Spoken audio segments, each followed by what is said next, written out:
سلام و درود دوستان، امیدوارم حالتون عالی باشه. اومدیم با قسمت اول آموزش نست.js از پایه.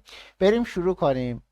این وبسایتی که میبینید وبسایت نست.js، قطعا کسایی که اومدن این دوره رو ببینن با این وبسایت آشنایی دارن. خب ویژگی های مهمی داره، از مهمترینش اینه که ماژولاره، قابلیت اسکیلبلی فوق العاده بالا داره، دیپندنسی اینجکشن فوق العاده قوی، تایپ سیفتی که مربوط به ویژگی تایپ اسکریپت و کلی ویژگی های مهم دیگه که به جاش با هم راجبشون صحبت میکنیم. اولین بحثی که میخوایم استفاده کنیم ازش بحث نصب کردن نود جی اس و استفاده ازشه. من سعی میکنم زودتر بحث رو پیش ببرم دوستان، تایمای ویدیو بالا نره که شما هم بهتر بتونید بگیرید. یکی از ساده ترین روش های نصب نست جی اس که منم همینو بهتون پیشنهاد میدم، کلا خودش کانفیگ اولیه بهتون میده، استفاده کردن از خط دستور خود نست جی اس. من میام اینجا از همین خط دستور استفاده میکنم اول کار، با اینکه من نست جی اس رو همین الان نصب دارم، میخوام ببینم آیا ورژن جدیدی ازش اومده یا نه. وارد سایت npm.js میشم، تو این قسمت جستجوش میکنم پکیجش رو ببینم آیا در حال حاضر نسخه جدیدتری ازش روی سیستم من اومده یا نه. این طرف در حال نصبه. ورژن فعلی 10.3.2. فکر میکنم ورژن من 10.2، اشتباه نکنم 10 ممیز خورده ای میجور پچ اشتباه نکنم. تا وقت اون طرف خب انجام شد، بذاریم ما یک ورژن بگیریم 10.3.2. خب ورژن من در حال حاضر آپدیت شد. میخوایم شروع کنیم به ساخت یه پروژه تستی. من برم داخل قسمت پروژه های تست تمپم و اینجا میخوام یک پوشه درست میکنم برای Nest.js Tutorials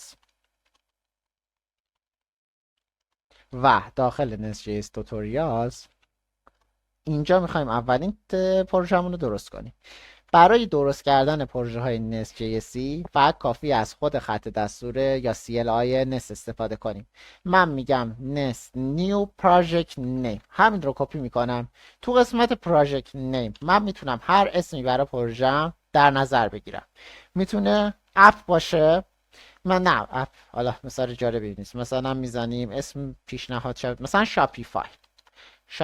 مثلا فرض میکنیم پروژه شاپیفای ساخته نشده، ما میخوایم درست کنیم. یا مثلا خب قطعا خیلی پروژه بزرگیه، مثلا یه پروژه دیگه مثلا تودو اپ، اسم پروژه مثلا تودو اپ.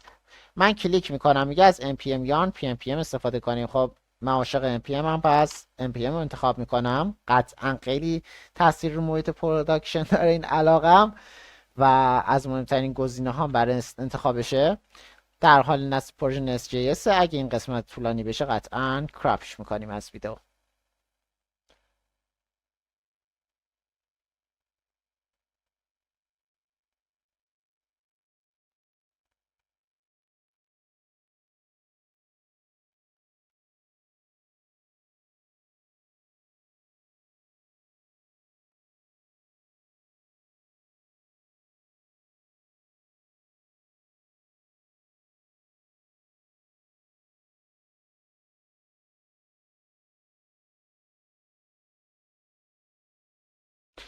خب دوستان، همونطوری که میبینید نصب نست جی اس با موفقیت تموم شد. من فقط فایلاشو باز میکنم در حال حاضر ببینید چطوریه. پوشه رو با وی اس کد باز میکنم.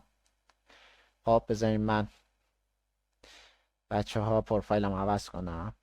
خب این در حال حاضر میشه پروژه نست جی اسی خام ما که واقعا مینی فای کوچولو هیچی نداره، یک پروژه ریز میزه در حال حاضر ما داریم. خب کانفیگ نشده، خامه. تو جلسات بعد میریم سراغ ادامه ماجرا و کارهای دیگه که میخوایم روش انجام بدیم. در حال حاضر اینجا ما فقط تو این قسمت نصب نست جی اس رو داشتیم. مراقب خودتون باشین. قربانتون، خدا نگهدار.